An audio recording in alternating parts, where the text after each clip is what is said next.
कहानी सुनी। अपने इस कार्यक्रम में हम आपको तरह तरह की कहानियां सुनाते हैं, चुनिंदा लेखकों की उत्कृष्ट कहानी। आइए आज की कड़ी में सुनते हैं प्रेमचंद जी का लिखा बूढ़ी काकी। बुढ़ापा अक्सर बचपन का दौरेसानी हुआ करता है। बूढ़ी काकी में जायका के सिवा कोई हिस्स बाकी न थी और न अपनी शिकायतों की तरफ मुखातिब करने का रोने के सिवा दूसरा कोई जरिया। आंखें, हाथ, पैर सब जवाब दे चुके थे। जमीन पर पड़ी रहती और जब घर वाले कोई बात उनकी मर्जी के खिलाफ करते, खाने का वक्त टल जाता या मिकदार काफी न होती या बाजार से कोई चीज आती और उन्हें न मिलती तो रोने लगती थी। और उनका रोना महज बिसूरना न था, वो आवाज बुलंद रोती थी। उनके शौहर को मरे एक जमाना गुजर गया था। 7 बेटे जवान होकर दाग दिए और अब एक भतीजे के सिवा दुनिया में उनका कोई न था। उसी भतीजे के नाम सारी जायदाद लिख दी।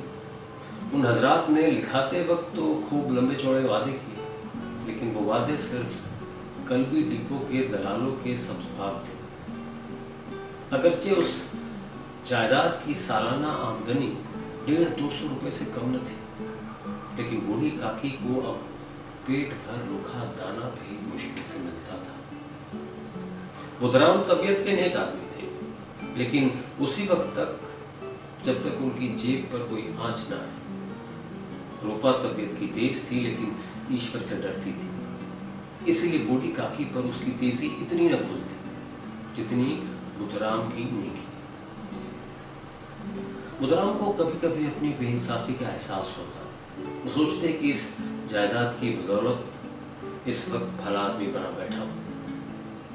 अगर जुबान तस्कीन या तशफ़ी से सूरत हाल में कुछ इस्लाह हो सकती है तो उन्हें मुतलक दरीक न होता, लेकिन मजीद खर्च का खौफ उनकी नेकी को दबाए रखता। उनके बरक्स अगर दरवाजे पर कोई भला मानस बैठा होता और बूढ़ी काकी अपना नगमाए बेहंगाम शुरू कर देती तो वे आग हो जाते और घर में जाकर उन्हें जोर से डांटते। लड़के जिन्हें बुढ़ों का एक बुग़्ज़ अल्लाह होता है, वालिदैन का ये रंग देखकर बूढ़ी काकी की और भी दिक करते। कोई चुटकी लेकर भागता, कोई उन पर पानी की कुल्ली कर देता। काकी बेचारी चीख मार कर रोती रहती, लेकिन ये तो मशहूर ही था कि वो सिर्फ खाने के लिए रोती है, इसलिए कोई उनके नाला और फरियाद पर ध्यान न देता। वहाँ अगर काकी कभी गुस्से में आकर लड़कों को गालियाँ देने लगती तो रूपा मौकाए वारदात पर जरूर होती। इस खौफ से काकी अपनी शमशीर ज़बानी का शाज कभी ही इस्तेमाल करती, हालांकि रफ़ा शाह की ये तदबीर रोने से ज़्यादा कारगर थी। सारे घर में अगर किसी को काकी से मोहब्बत थी तो वो बुधराम की छोटी लड़की लाडली थी। लाडली अपने दोनों भाइयों के खौफ से अपने हिस्से की मिठाई या चबेना बूढ़ी काकी के पास बैठकर खाती। यही उसका मलजा था और अगरचे काकी की पनाह उनकी वानिदाना सरगर्मी के बाइस बहुत गिरा पड़ती, लेकिन भाइयों के दस्ता ततवुल से बदर जहाँ काबिल तरजीह थी, इस मुनासिब अगराज ने दोनों में मोहब्बत और हमदर्दी पैदा कर दी थी। रात का वक्त था। बुधराम के दरवाजे पर शहनाई बज रही थी। गांव के बच्चों का जमे वफीर निगाह हैरत से गाने की दाद दे रहा था। चारपाइयों पर मेहमान लेटे हुए नाइयों से टिकियां लगवा रहे थे। करीबी एक भाट खड़ा कवित सुना रहा था और बाद सुखन फहम मेहमान की वाह से ऐसा खुश होता था गोया कि वही इस दाद का मुस्तहक है। 2 एक अंग्रेजी पढ़े नौजवान उस बेहूदगियों से बेजार थे। वो इस दहकानी मजलिस में बोलना या शरीक होना अपनी शान के खिलाफ समझते। आज बुधराम के बड़े लड़के सुखराम का तिलक आया, ये उसी का जश्न है। घर में मस्तूरात गा रही थी और रूपा मेहमानों की दावत का सामान करने में मशरूफ थी। भट्टियों पर कड़ाह चढ़े थे, एक में पूरियाँ कचौरियाँ निकल रही थी, दूसरे में समोसे और पीड़ा कीन बन रही थी। एक बड़े हंडे में मसालेदार तरकारी पक रही थी। घी और मसाले की इंतहा अंगेज खुशबू चारों तरफ फैली हुई थी। बूढ़ी काकी अपनी अंधेरी कोठरी में ख्याल गम की तरह बैठी हुई थी। लज्जत आमेश खुशबू उन्हें बेताब कर रही थी। वो दिल में सोचती थी, शायद मुझे पूरियां न मिलेंगी। इतनी देर हो गई, कोई खाना लेकर नहीं आया। मालूम होता है सब लोग खा गए, मेरे लिए कुछ न बचा। ये सोचकर उन्हें बेख्तियार रोना आया, लेकिन शगुन के खौफ से रो न सकी। आह, कैसी खुशबू है, अब मुझे कौन पूछता है। रोटियों ही के लाले हैं तो ऐसा नसीब कहाँ कि पूरियां भरपेट मिले हैं। ये सोचकर उन्हें फिर बेख्तियार रोना आया। कलेजे में एक कूक सी उठने लगी, लेकिन रूपा के खौफ ने उन्हें फिर जब्त किया। बूढ़ी काकी काफी देर तक इन अफसोसनाक ख्यालों में डूबी रही। घी और मसाले की खुशबू रह रहकर दिल को आपे से बाहर किए देती थी। मुंह में पानी भर आता था। पूरियों का जायका याद करके दिल में गुदगुदी होने लगती थी। किसे पुकारूं, आज लाडली भी नहीं आई। दोनों लौटे रोज दिख किया करते हैं, आज उनका भी कुछ पता नहीं। मुझे मालूम होता कि क्या बन रहा है। बूढ़ी काकी की चश्मे ख्याल में पूरियों की तस्वीर नाचने लगी। खूब लाल लाल पूरी पूरी नर्म नर्म होगी। एक पूरी मिलती तो जरा हाथ में लेकर देखती, क्यों न चलकर कड़ाह के सामने ही बैठूं। पूरियां छन छन के कड़ाह से तैरती होंगी, कड़ाह से गर्मा गर्म निकल कर कठौते में रखी जाती होंगी। फूल हम घर में भी सूंघ सकते हैं, लेकिन सैरे बाप का कुछ और ही लुत्फ है। इस तरह का फैसला करके बूढ़ी काकी उगड़ू बैठकर हाथों के बल खिसकती हुई बमुश्किल तमाम चौखट से उतरी और धीरे धीरे रेखती कढ़ाई के पास जा बैठी। रूपा उस वक्त एक सरासीमगी की हालत में कभी इस कमरे में जाती, कभी उस कमरे में, कभी कढ़ा के पास, कभी कोठे पर। किसी ने बाहर से आकर कहा, महाराज ठंडाई मांग रहे हैं। ठंडाई देने लगी। इतने में किसी ने आकर कहा, भाट आया है, कुछ दे दो। भाट के लिए सीधा निकाल ही रही थी कि तीसरे आदमी ने आकर पूछा, अभी खाना तैयार होने में कितनी देर है, जरा ढोल मजीरा उतार दो। बेचारी अकेली औरत चारों तरफ दौड़ते दौड़ते परेशान, झुंझलाती थी, उठती थी, पर गुस्सा बाहर निकालने का मौका न पाया। खौफ होता था कहीं पड़ोसने ये न कहने लगे कि इतने में ही उबल पड़ी। प्यास से खुद का हलक सूखा जाता था, गर्मी के मारे फूकी जाती थी, लेकिन इतनी फुर्सत कहाँ कि जरा पानी पी ले या पंखा लेकर चल ले। ये भी अंदेशा था कि जरा निगाह पलटी और चीजों की लूट मची। इस कश्मकश के आलम में उसने बूढ़ी काकी को कड़ाह के पास बैठे देखा तो जल गई। गुस्सा रुक न सका। ये ख्याल न रहा कि पड़ोसियां बैठी हुई हैं, दिल में क्या कहेंगे, मर्दाने में लोग सुनेंगे तो क्या कहेंगे।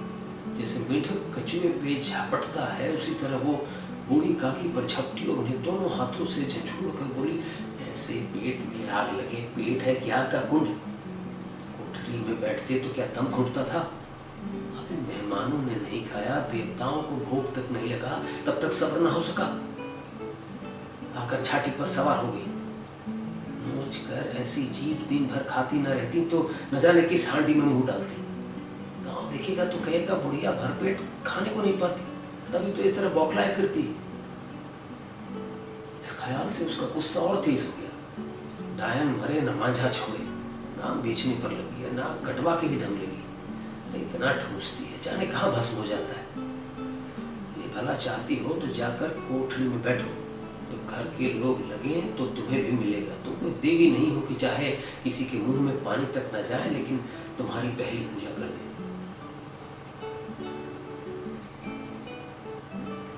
बूढ़ी काकी ने सर न उठाया, न रोई न बोली, चुपचाप रेंगती हुई वहां से अपने कमरे में चली गई। सदमा ऐसा सख्त था कि दिलो दिमाग की सारी कुव्वतें, सारे जज्बात, सारे हिस्सात इस तरफ रजू हो गई। जैसे नदी में जब कराड़ का कोई बड़ा टुकड़ा कटकर गिरता है तो आसपास का पानी चारों तरफ से सिमट कर उस खला को पूरा करने के लिए दौड़ता है। खाना तैयार हो गया, आंगन में पत्थर पड़ गए, मेहमान खाने लगे। औरतों ने जोनार गाना शुरू कर दी। मेहमानों के नाई और खिदमतगार भी इस जमात के साथ जरा हट कर खाने बैठे थे। लेकिन आदाब-ए मजलिस के मुताबिक जब तक सबके सब खा न चुके कोई उठ न सकता। एक दो मेहमान जो जरा तालीम याफ्ता थे खिदमतगारों पर झुंझला रहे थे कि वो इस कैद को बेईमानी और मुहम्मल समझते थे। बूढ़ी काकी अपने कोठरी में जाकर पछता रही थी। कहाँ से कहाँ गई। उन्हें रूपा पर गुस्सा नहीं आ रहा था, अपनी उजलत पर अफसोस था। सच तो है, जब तक मेहमान खा न चुकेंगे घर वाले कैसे खाएंगे। मुझसे इतनी देर भी ना रहा गया, सबके सामने पानी उतर गया। अब जब तक कि कोई बुलाने ना आएगा न जाऊंगी। दिल में ये फैसला करके वो खामोशी से बुलाने का इंतजार करने लगी। लेकिन घी की मरगूब खुशबू बहुत सब्र आज़मा साबित हो रही थी। उन्हें एक एक लम्हा एक एक घंटा मालूम होता। अब पत्तल बिछ गए होंगे, अब मेहमान आ गए होंगे, लोग हाथ पैर धो रहे हैं, नाई पानी दे रहा है। मालूम होता है लोग खाने पर बैठ गए, जुनार गाया जा रहा है। ये सोचकर बहाने के लिए लेट गई और धीरे धीरे गुनगुनाने लगी। उन्हें मालूम हुआ कि मुझे गाते बहुत देर हो गई। क्या इतनी देर तक लोग खा ही रहे होंगे? किसी की बोलचाल सुनाई नहीं देती। जरूर लोग खा पी के चले गए, मुझे कोई बुलाने नहीं आया। रूपा चिढ़ गई है, क्या जाने कि ना बुलाए। सोचती हो कि आप ही आएंगी, कोई मेहमान नहीं कि बुला कर लाओ। बूढ़ी काकी चलने को तैयार हो। ये यकीन कि अब एक लम्हे में पूरी और मसालेदार तरकारियां सामने आएंगी और उनके हुस्न जायका को गुदगुदाने लगा। उन्होंने दिल में तरह तरह के मंसूबे बांधे। पहली तरकारी से पूरियां खाऊंगी, फिर दही और शक्कर से कचौरियां रायते के साथ मजेदार मालूम होगी। चाहे कोई बुरा माने या भला, मैं तो मांग मांग कर खाऊंगी। यही न लोग कहेंगे कि इन्हें लिहाज नहीं तो कहा करें। इतने दिनों के बाद पूरियां मिल रही हैं तो मुंह झूठा करके थोड़ी उठाऊंगी। वो गुरु बैठकर हाथों के बल खिसकती हुई आंगन में आई। मगर हाय किस्मत, इश्तियाक ने अपनी पुरानी आदत के मुताबिक वक्त का गलत अंदाजा किया था। मेहमानों की जमात अभी बैठी हुई थी। कोई खाकर उंगलियां चाटता था और कनखियों से देखता कि और लोग भी खा रहे हैं या कि नहीं। कोई इस फिक्र में था कि तेल पर पूरियां छूटी जाती है, काश किसी तरह उन्हें अंदर रख लेता। कोई दही खाकर जबान चटखारता था, लेकिन दूसरा शकूर अलिफ मांगते शर्माता था। इतने में बूढ़ी काकी रेंगती उनके बीच में जा पहुंची। कई आदमी चौंक कर उठ खड़े हुए। आवाजें आई, अरे ये बुढ़िया कौन है? देखो किसी को छू ना ले। पंडित बुधराम काकी को देखते ही गुस्से से तिलमिला गए। पूरियों के थाल लिए खड़े थे, थाल को जमीन पर पटक दिया और जिस तरह बेरहम साहूकार अपने किसी नातिहंत मगरूर असामी को देखते ही झपट कर उसका टेटुआ लेता है, उसी तरह लपक कर उन्होंने बूढ़ी काकी के दोनों शाने पकड़े और घसीटते हुए लाकर उसे उसकी कोठरी में थम से गिरा दिया। आरज़ुओं का सब्ज़ बाग लू के छोटे में वीरान। मेहमानों ने खाना खाया, घर वालों ने खाया, बाजे वाले, धोबी, चमार सब खा चुके, लेकिन बूढ़ी काकी को किसी ने न पूछा। बुधराम और रूपा दोनों ही उन्हें इस बेहियाई की सजा देने का तस्फिया कर चुके थे। उनके बुढ़ापे पर, बेकसी पर, फुतूर अक्ल पर किसी को तरस नहीं आता। अकेली लाडली उनके लिए कुड़ रही थी। लाडली को काकी से बहुत उन्स था। बेचारी भोली सीधी लड़की थी। दिखलाना शोखी और शरारत की उसमें बू तक न थी। दोनों बार जब उसकी माँ और बाप ने काकी को बेरहमी से घसीटा तो लाडली का कलेजा बैठ कर रह गया। वो झुंझला रही थी कि ये लोग काकी को क्यों बहुत सी पूरियां नहीं दे देते। क्या मेहमान सब की सब थोड़े खा जाएंगे? और अगर काकी ने मेहमानों से पहले खा लिया तो क्या बिगड़ जाएगा? वो काकी के पास जाकर उन्हें तसल्ली देना चाहती थी, लेकिन माँ की खौफ से न जाती थी। उसने अपने हिस्से की पूरियां मतलब न खाई थी, अपनी गुड़ियों की पिटारी में बंद कर रखी थी। वो ये पूरियां काकी के पास ले जाना चाहती थी। उसका दिल बेकरार हो रहा था। बूढ़ी काकी मेरी आवाज़ सुनते ही उठ बैठेंगी, पूरियां देखकर कैसी खुश होंगी, मुझे खूब प्यार करेंगी। रात के 11 बज चुके थे। रूपा आंगन पड़ी सो गई थी। लाडली की आंखों में नींद न आती थी। काकी को पूरियां खिलाने की खुशी उसे सोने न देती थी। उसने गुड़ियों की पिटारी सामने ही रखी थी। जब उसे यकीन हो गया कि अम्मा गाफिल सो रही हैं तो वो चुपके से उठी और सोचने लगी कि कैसे चले। चारों तरफ अंधेरा था, सिर्फ चूल्हों में आग चमक रही थी और चूल्हों के पास कुत्ता लेटा था। लाडली की निगाह दरवाजा वाली नीम के दरख्त की तरफ गई। उसे मालूम हुआ कि उस पर हनुमान जी बैठे। उनकी दुम, उनकी गदा सब साफ नजर आती थी। मारे खौफ के उसने आंखें बंद कर ली। इतने में कुत्ता उठ बैठा। लाडली को ढांढस हुई। कई सोते हुए आदमियों की बनिस्बत एक जागता हुआ कुत्ता उसके लिए ज्यादा तकबीयत का बाइस हुआ। उसने पिटारी उठाई और बूढ़ी काकी की कोठरी की तरफ चल पड़ी।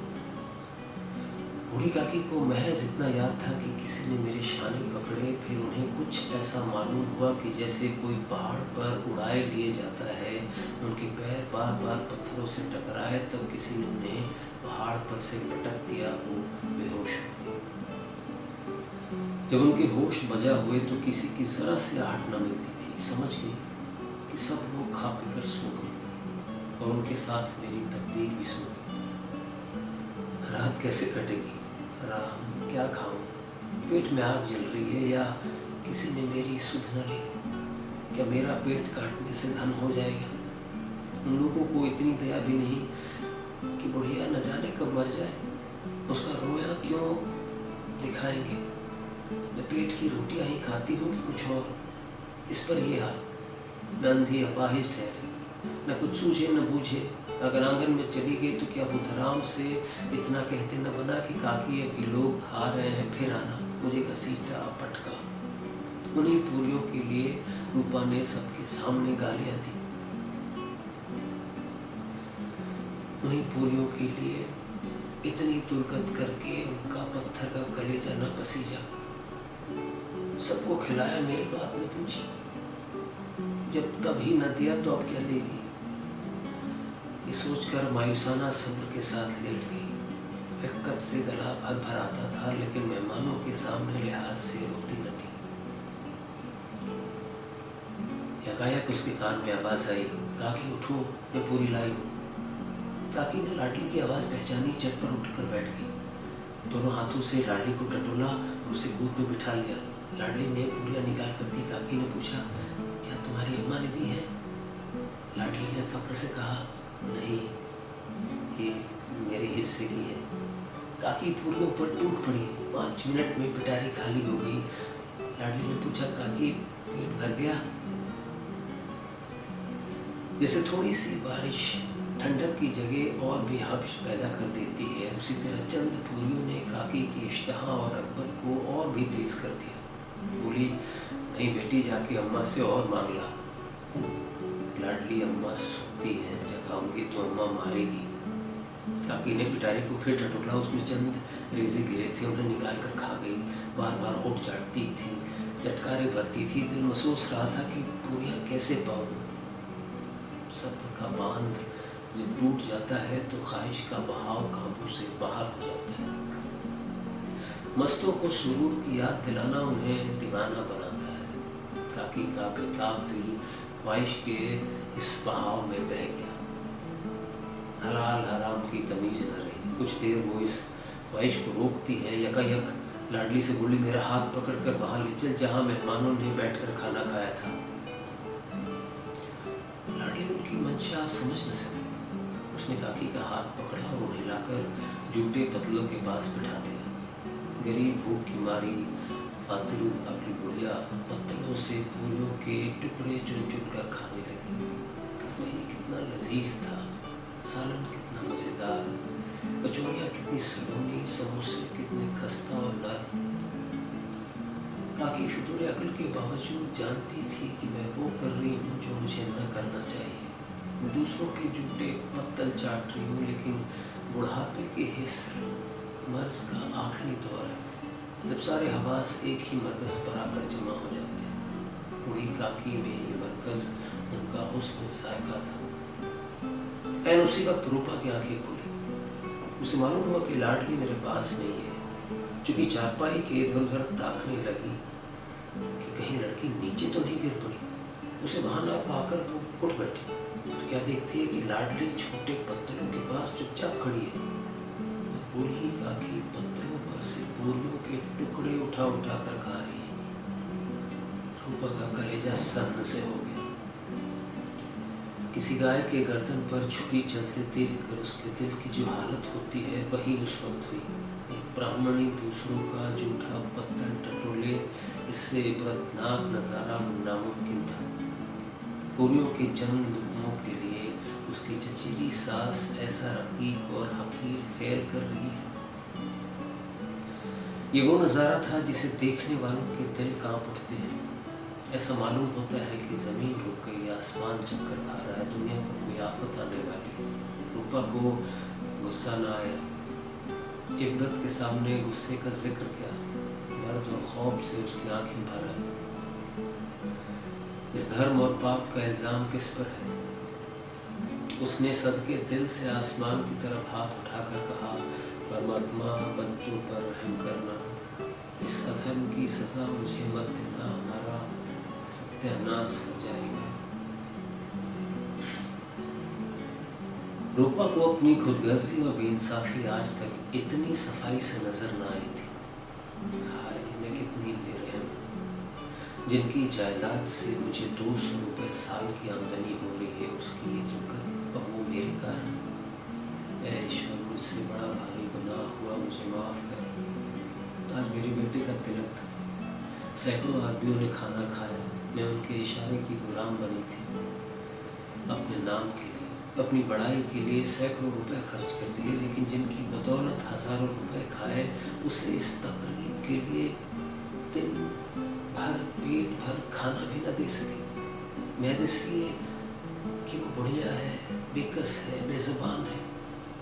उसने चिराग जलाया, अपने भंडारे का दरवाज़ा खोला और एक थाली में खाने की सब चीज़ें सजा कर लाई। बूढ़ी काकी की तरफ चल पड़ी। आधी रात हो चुकी थी, आसमान पर तारों के थाल सजे थे और उन पर बैठे फरिश्ते बहिश्ती नियमतें सजा रहे थे, लेकिन उनमें किसी को वो मसरत न हासिल हो सकती थी जो बूढ़ी काकी को अपने सामने थाल देखकर हो। रूपा ने रिक्कतामेज़ लहजे में कहा, काकी उठो, खाना खा लो, मुझसे आज बहुत बड़ी भूल हुई, उसका बुरा न मानो, परमात्मा से दुआ करो कि वो मेरी खता माफ़ कर दे। भोले भाले बच्चे की तरह जो मिठाइयाँ पाकर मार और खुर्कियाँ सब भूल जाता है, बूढ़ी काकी बैठी खाना खा रही थी और उनकी एक एक रोए से सच्ची दुआएं निकल रही थी और रूपा बैठी ये रूहानी नज़ारा देख रही थी। तो ये थी कहानी बूढ़ी काकी, जिसे लिखा था प्रेमचंद ने। जाने अनजाने हमसे हमारे बुजुर्गों का बहुत अपमान हो जाता है। ख्याल रखें अपना, अपने बुजुर्गों